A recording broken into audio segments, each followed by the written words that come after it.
네, 이렇게 만나게 되어서 정말 반갑습니다. 여러분은 믿음을 무엇이라고 생각하시나요? 먼저 믿음에 대해서 이야기 전에 오늘 하나님에 대해서 이렇게 조금 배울 텐데요. 이런 하나님은 배울 텐데 이거 앞 글자만 한번 따와서 이렇게 해봤어요. 창부, 복훈완, 함준저 이런 하나님을 배울 텐데요. 예, 이렇게 창부가 복근이 완전하게 되니 주나미가 졌다, 함준이가 졌다죠. 함준이가 졌다 이렇게 해봤는데 창부, 복훈완, 함준저 이렇게 조금 해봤습니다. 네. 이게 앞 글자만 딴 거라서 어떤 하나님일지 좀 상상해 보겠습니다. 예, 믿음에 대해서 이야기를 먼저 해본다고 썼는데요. 예, 믿음. 네, 저는 이런 거라고 생각합니다. 세계관이라는 것이죠.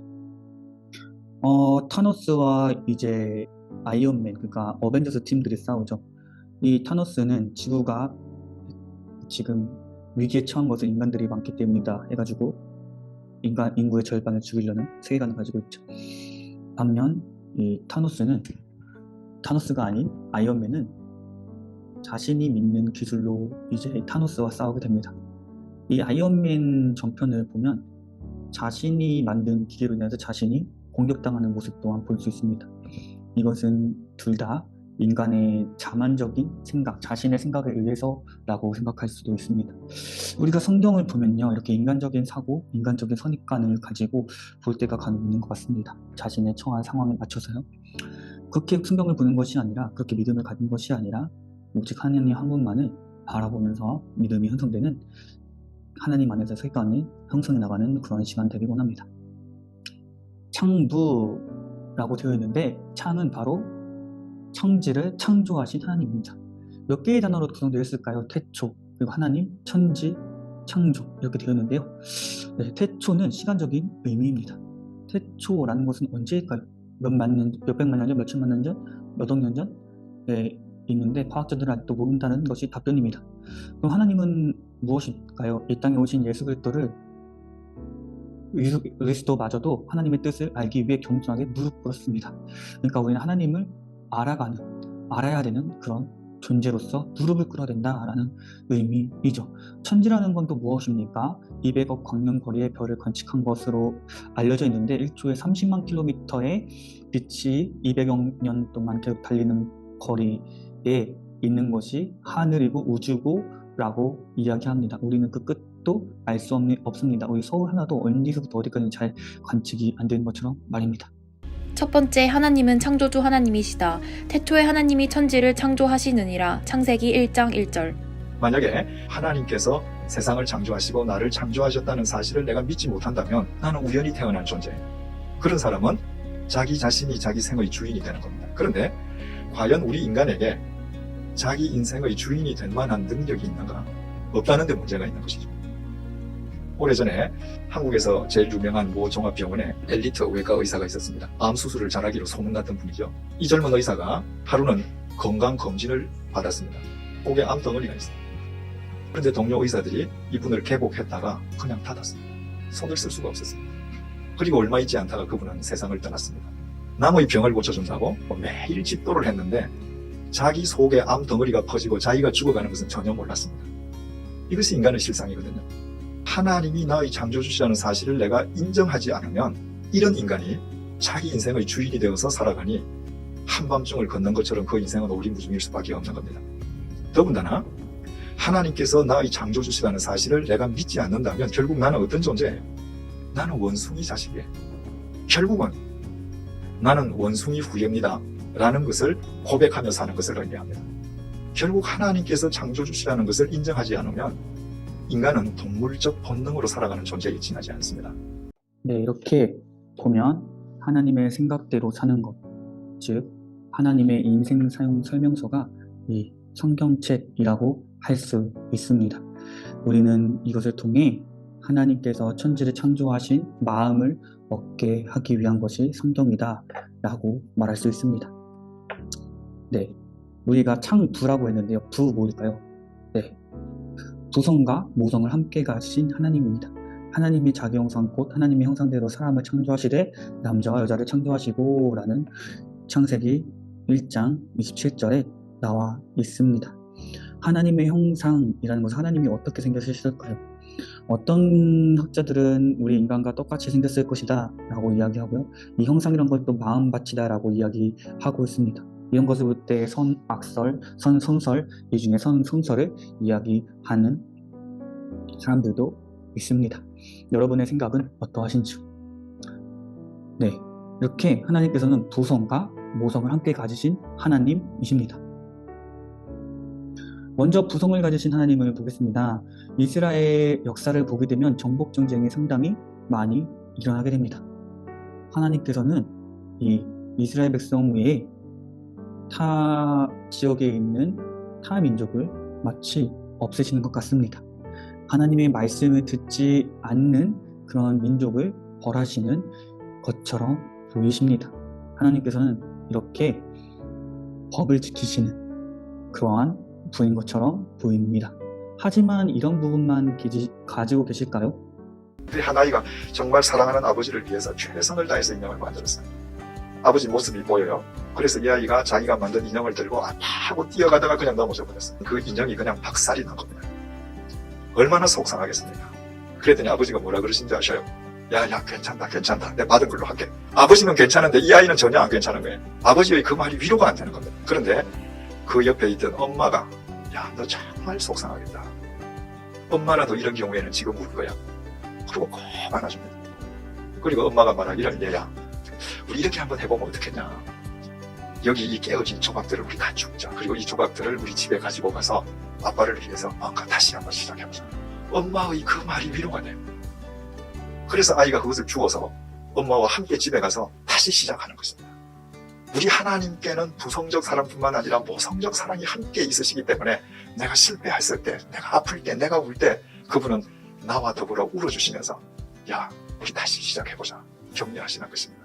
그 어머니의 사랑 속에서 우리는 언제든지 다시 시작하는 것이죠. 이사야 말씀에서는요, 어미가 자식을 위로함 같이 내가 너희를 위로할 것인즉 너희가 예루살렘에서 위로를 받으리니 라고 이사야 66장 13절에 나와 있습니다. 마치 이것은 한나와 같은 느낌이 듭니다. 한나에게 어린 자녀가 있었습니다. 사무엘이 이렇습니다. 한나는 소원 기도를 합니다. 하나님께 자식을 달라고, 만약에 이 자식을 주시게 되면 이 자식을 바치겠다고, 사무엘을 바치겠다고 합니다. 드리겠다고 합니다. 그래서 하나님을 일을 하는 사무엘이라는 사람으로 보내시게 됩니다. 이것을 보니 우리 예수님을 보내신 것이 생각납니다. 우리 예수님을 정말로 보내시고 싶으셨을까요? 예수님을 보내시려면 예수님은 십자가에 못 박혀 돌아가셔야 됐습니다. 우리의 죄로 말미암아 말입니다. 우리 하나님은 우리를 너무 사랑하시기 때문에 이렇게 어머니와 같은 사랑으로 있는 것을 볼 수 있습니다. 또한 이뿐이겠습니까? 출애굽기 34장에서 보면 이스라엘 백성들이 우상 숭배를 하는데 그 이스라엘 백성들을 위해서 모세가 기도하자, 그러자 하나님께서는 그것을 들으시고, 그리고 모세가 언약, 말씀을 기억하였더니 결국에는 하나님께서 용서하여 주시고 다시금 이스라엘과 함께 하십니다. 이렇게 사랑을 가지고 계신 분이 바로 우리 하나님이십니다. 이렇게 법을 지키고자 하는 공의의 하나님, 정의의 하나님, 사랑과 공의, 정의를 가지고 계신 분이 바로 우리 하나님이십니다. 자, 다 같이 이 글자는 뭐라고 되어 있을까요? 창부 복훈이라는데 뭘까요? 복 주시는 하나님입니다. 자, 어떤 복을 주셨을까요? 하나님이 자기 형상 곧 하나님의 형상대로 사람을 창조하시되 남자 여자를 창조하시고 하나님이 그들에게 복을 주시며 라고 되어 있습니다. 하나님께서는 우리에게 복을 주셨습니다. 영상 보고 또 얘기해 볼게요. 복이 과연 무엇인가? 복이라고 하는 것은 자기 제품에 대한 애프터 서비스다. 어떤 제품이든 제품을 사면 애프터 서비스를 받아야 해요. 하나님께서는 인생을 창조하신 분이세요. 그리고 당신의 그 피조물인 인생이 인생답게 살아갈 수 있도록 하나님께서 관리해 주시는, 그게 하나님의 복입니다. 네, 이렇게 하나님께서는 애프터 서비스로 함께 하시는 분이십니다. 우리에게 복을 주시는데 생육하고 번성하여 땅에 충만하라 이랬는데, 이런 생육하고 번성하는 법을 주시고 복을 주신 것이 바로 노아 때도 이야기하고요, 아브라함 때도 얘기하고, 이삭 때도 얘기하고, 야곱 때도 이야기합니다. 이렇게 복을 주심으로 말미암아 이 이스라엘 백성들, 우리를 통하여서 하나님의 땅을 이루어 가길 원하셨습니다. 이런 복을 허락해 주셨지요. 우리에게 있어서 이 복을 이루는 것이 바로 일입니다. 누군가에게는 이 일이 축복이 될 수 있고 어떤 사람은 이 일이 저주가 될 수 있습니다. 우리 아담과 하와를 창조하실 때요, 아담과 하와에게 이 세상 만물의 모든 동물에게 이름을 지으라는 그러한 일을 허락해 주십니다. 그리고 이 동산을 가꾸게 하시는 일도 허락하십니다. 그러나 죄를 짓고 나서는 이것이 의무가 되고 저주가 되었습니다. 땅이 저주받아서 농사를 할 수밖에 없는 상황이 되었죠. 이처럼 우리에게 있어서 지금은 저주와 같이 느껴지지만, 하지만 하나님께서 주신 복은 이 복, 일입니다. 어떤 마음을 가지고 살아가느냐, 어떤 복을 받으려고 애쓰느냐라는 것입니다. 하나님께서 창조하셔서 부성과 모성을 다 느낀 우리는 생육하고 번성하는 것, 하나님의 일을 이루어가는 일을 하나님과 같이 하는 것이 바로 애프터 서비스 복입니다. 근데 주의할 점은 우리가 이 복을 받기 위해서 기복적인 삶을 사는 것에 대해서 주의할 필요가 있습니다. 우리가 단순히 이 복을 받기 위해서 하나님 이렇게 해주면 이렇게 해주세요 라는 그런 복을 좀 주의할 필요가 있습니다. 우리가 원하는 것을 살아가는 게 아니라 하나님 안에서 이 천지를 창조하신 그 하나님을 믿음에 감사함으로 살아가는, 나를 창조하셨기 때문에 감사함으로 살아가는 것이 진짜 복 애프터 서비스입니다. 네, 어떤 것을 시키시는 하나님일까요? 네, 한번 읽어볼까요? 시작. 아브라함의 자손들이 400년 동안 이방에서 계계되어 괴롭힘을 받다가 큰 재물을 이끌고 나오게 될 것이다 라고 이야기합니다. 괴롭힘을 받는다는 것은 바로 아브라함은 하나님께서 선택하신 사람이잖아요. 그리고 아브라함의 자손이 하나님께서 가장 사랑하시는 민족이 돼요. 그런데 하나님께서는 이 아브라함에게, 아브라함이 자식을 낳기도 전에 네 자식들은 이집트에 가서 400년 동안 노예 생활을 하고 나와야 된다. 하나님께서 정말 사랑하는 당신의 백성이라면 호의호식을 시켜주고 아방궁 같은 집에서 비단 금침에 잠자게 해줘야 되지 않습니까? 그런데 하나님께서는 당신이 가장 사랑하는 백성으로 하여금 에집트에서 노예 생활부터 하게 하셨습니다. 밑바닥부터 시작하게 하셨어요. 하나님은 어떤 분이시죠? 훈련자 하나님이십니다. 밑바닥부터 훈련받은 자만 사람의 몫을 다할 수 있기 때문이에요. 정말 우리를 사랑하시기 때문입니다. 훈련받지 않고서는 어떤 삶도 불가능합니다. 그래서는 어떤 직무도 감당할 수 없습니다. 네, 이렇게 우리에게 훈련시키시기 위해서 고난을 주시는 그 하나님이자, 이렇게 훈련을 받는 거는 우리가 하나님의 일을 해나가게 하기 위해서입니다.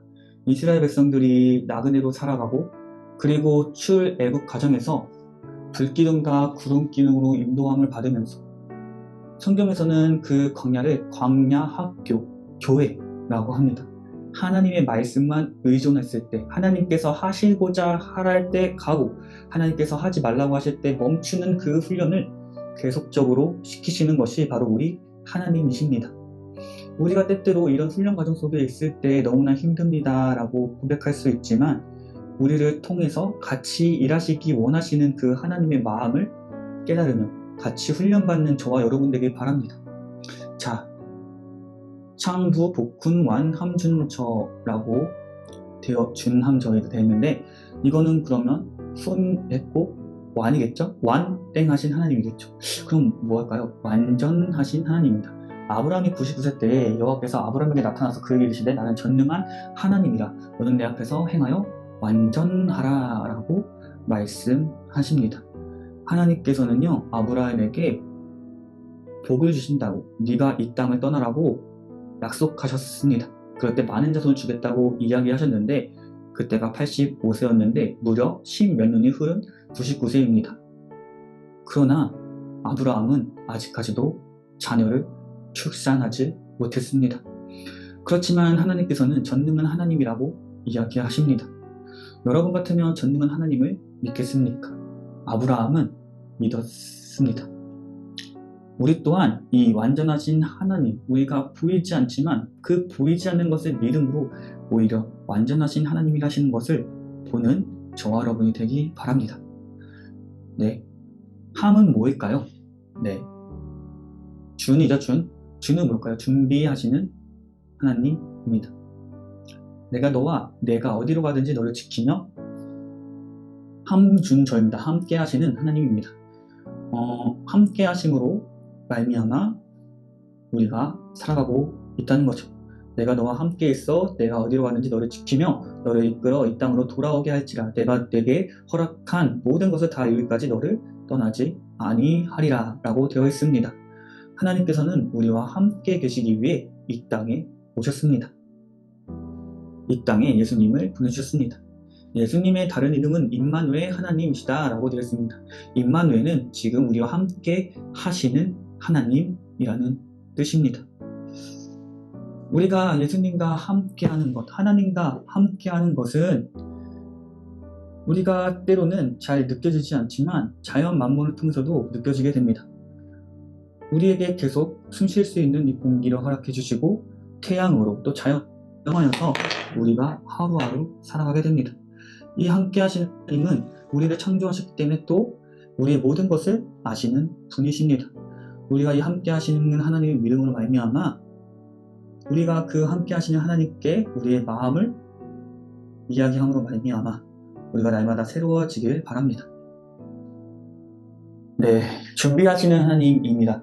아브라함은 이삭을 바칩니다. 자신의 하나밖에 없는 아들을 바치게 됩니다. 이럴 때 하나님께서는 먼저 준비하신 것을 볼 수 있습니다. 이삭을 데리고 모리아산을 갔는데 저 멀리서 보입니다. 하나님께서는 준비하셨는데요. 바로 순양을 준비하셨습니다. 그때 준비는 프로바이드라고 되어 있는데 프로는 먼저라는 어근을 가지고 있고 바이드는 보다라는 이야기가 있습니다. 그러니까 먼저 보았다는 것이죠. 먼저 그곳에 보아서 가서 어린 순양을 준비했다는 것입니다. 우리 하나님은요, 우리가 연약하고 힘든 걸 아시고 우리 예수님을 준비해 주셨습니다. 이삭을 대신하여 우리 순양을 주인 것처럼 우리가 죽어야 되는데 바로 이 순양을 죽으셨습니다. 이렇게 우리를 위해서 준비하시고 계신 분이 하나님이십니다. 네, 뭘까요? 마지막 져주시는 하나님입니다. 네, 이거는 창세기 32장인데요. 싸움이 일어났습니다. 처음 싸움 창세기 32장입니다. 이스라엘에서 야곱으로 바뀐 상황인데요. 야곱에서 이스라엘로 변한 사건인데 야곱이라는 사람은 속이는 자에서 이스라엘은 이제 하나님과 싸워서 겨루어 이긴 자로 변하게 됩니다. 겨루어 이기게 하신 분이다 라고 하신 것입니다. 우리 야곱을 통해서 우리의 모습을 배울 수 있습니다. 우리 예수님을 먼저 보내주심으로 말미암아 우리가 죄인에서 우리가 속이는 자에서 하나님을 이기게 된 자, 이기게 하시게 하신 자로 변화시켜 주십니다.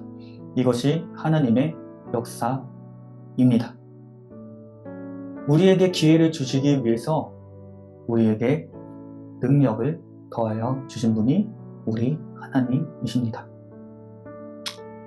예수님께서 이처럼 좋으신 하나님을 어떻게 부르십니까? 이제주되 아빠 아버지여 아버지께는 모든 것이 가능하오니 이제는 내게서 옮기지 마옵소서. 그러나 나의 원대로 마시옵고 아버지 원대로 하옵소서 하시고 라고 있습니다. 아빠라는 것은 자신의 약함을 이야기하는 것입니다. 아빠 나 힘들어요 라고 해서 좀 더 가까이 있는 느낌입니다. 하지만 아버지라는 것은 무엇입니까?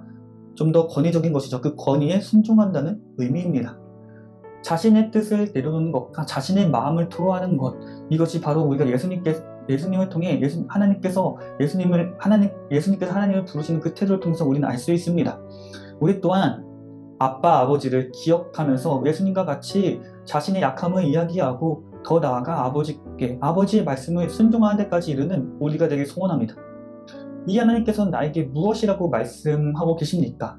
이사야 43장 1절입니다. 내가 4장 43절 1절입니다. 내가 너를 지명하여 불렀고 너를 구속하였고 너는 내 것이라 라고 이야기되어 있습니다. 이 구속이라는 단어를 봤을 때 저는 이렇게 새창살에 갇히는 모습을 상상하였습니다. 과연 이런 모습일까요? 가알이라는 단어 히브리어는요 친척이 되게 하다는 뜻입니다. 우리가 가족이 되었다는 것입니다. 어떻게요? 우리에게 예수님을 보내주심으로 말미암아 예수님의 그리스도의 피로 말미암아 우리가 양자되게 되었다라는 표현입니다. 우리를 구속하여 주기 위해 예수님을 보내주셨다는 것은 창세전부터 있었던 일입니다. 여러분을 예전부터 창세 전부터 불렀다는 것, 여러분은 그만큼 귀한 존재입니다. 또 뭐라고 부르십니까? 이사야 49장에서는요, 궁휼히 여기지 않겠느냐라고 입니다. 이거 모성적 하나님과 같죠. 우리 어머니와 같이 젖 먹는 아이를 대하시듯 우리를 기여하고 계시다라는 것입니다. 우리를 항상 사랑으로 바라보시는 그 하나님입니다. 여러분을 사랑하시는 분이십니다. 그리고 어떤 분이십니까? 구원을 베푸실 자, 전능자이십니다. 구원을 베풀 자는 야사라는 히브리어로 되어 있고요. 이것은 자유롭게 하는 것입니다. 우리를 죄에서부터 자유롭게 하신 분입니다. 전능자라는 것, 기뽀르라고 해서 힘센 자, 강한 자, 힘센 사람입니다. 우리 예수님을 보내주신 것은 부활하게 하신 신앙도 있습니다. 우리를 죄에서 이기게 하시고 예수님이 그 죄를 위해서 죽고 예수님께서 그것을 이겨서 부활해서 새로운 사람을 살아가듯 우리에게 강한 능력을 주시는 분, 우리를 그렇게 기대하시는 우리 자체로 기뻐하시는 분 이야기하고 있습니다. 또 무엇이라고 하십니까? 한번 우리에게 하나님께서 소원하시는 것, 우리에게 요구하시는 것은 무엇일까요? 이 영상을 보고 마무리하겠습니다. 하나님 어떤 분이신가? 우리로 인해서 노래하시는 분이세요. 우리가 정말 좋은 사람을 만나면 코에서 저절로 흥얼거리게 되지 않습니까? 하나님께서 나만 보시면 그냥 흥얼거리시는 거예요. 노래하시는 거예요. 이 구절이야말로 우리를 향한 하나님의 사랑의 고백 노래인 거죠. 하나님의 요구사항이 있습니다. 신명기 10장 12절 13절. 신명기 10장 12절 13절 잘 들어보십시오. 이스라엘아, 하나님 여호와께서 내게 요구하시는 것이 무엇이냐? 요구의 공표를 하십시다. 요구하시는 것이 무엇이냐? 곧 내 하나님 여호와를 경외하여 그 모든 도를 행하고 그를 사랑하며 마음을 다하고 성품을 다하여 내 하나님 여호와를 섬기고 내가 오늘날 내 행복을 위하여, 행복 공표하십시다. 행복을 위하여 내게 명하는 여호와의 명령과 규례를 지킬 것이 아니냐? 하나님께서 우리에게 요구하시는 것은 하나님의 말씀을 쫓으면서 행복한 사람이 되는, 그것이 하나님의 요구사항입니다. 하나님께서 우리로 하여금 말씀대로 살라 명하시는 것은 그 말씀 속에서만 우리가 행복할 수 있기 때문입니다. 에베소서 5장 16절 말씀 보면 세월을 아끼라 이렇게 명령하시잖아요. 그런데 그 세월을 아끼라 할 때 아낀다는 그 말이 건져 올린다는 것입니다. 우리 각자를 시간이 1초 1초 다 똑같이 흘러가는데 어떤 사람은 하루 종일 무의미하게 사는 사람이 있고 어떤 사람은 의미롭게 사는 사람이 있습니다. 의미롭게 사는 사람은 그 시간을 의미 있게 건져 올린 사람이죠. 무엇으로 건져 올릴 수 있는가? 하나님의 말씀으로만 그 시간을 의미롭게 건져 올릴 수 있고 하나님의 말씀으로 건져 올려진 그 시간만 진실로 우리는 행복한 겁니다. 결론입니다. 5번.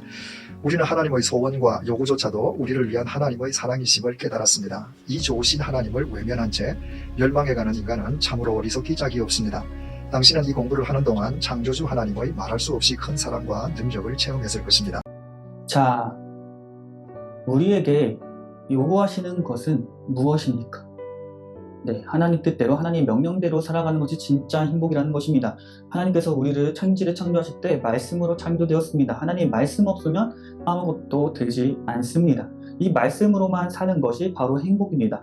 이 인생 사용 설명서는 우리를 하나님의 말씀으로 따르게 하는 그런 능력이 있는 것이 성경입니다. 여러분이 여태까지 지금 외웠습니다. 함께 하시는 하나님, 창조하시는 하나님, 부성과 모성을 가진 하나님 등 지금 느낀 것이 있겠습니다. 지금 어떤 것을 느꼈습니까? 가장 믿기 어려운, 잘 알지 못하는 하나님의 성품은 또 어떤 것입니까? 그리고 이것을 끝내면서 어떤 기도를 드리고 싶습니까? 숙제입니다. 지금 영상 오늘 처음 보시는 분들은 이것을 저에게 카카오톡으로 보내주셔야 출석 인정됩니다. 네, 꼭 보시고 따라주셨으면 좋겠습니다. 제가 기도하고 마치겠습니다. 사랑의 하나님 감사합니다. 이 영상으로 우리 새신자반들을 만나게 하신 감사합니다. 오직 하나님을 배우고 믿는 시간 되게 하시고 단순히 성경을 아는 것이 아니라 성경을 말씀대로 살아가는, 말씀이 정말로 따르는 것이 행복한 삶임을 고백하는 우리 모든 믿음반 우리 청년 되게 하여 주시옵소서. 예수님의 이름으로 기도했습니다. 아멘.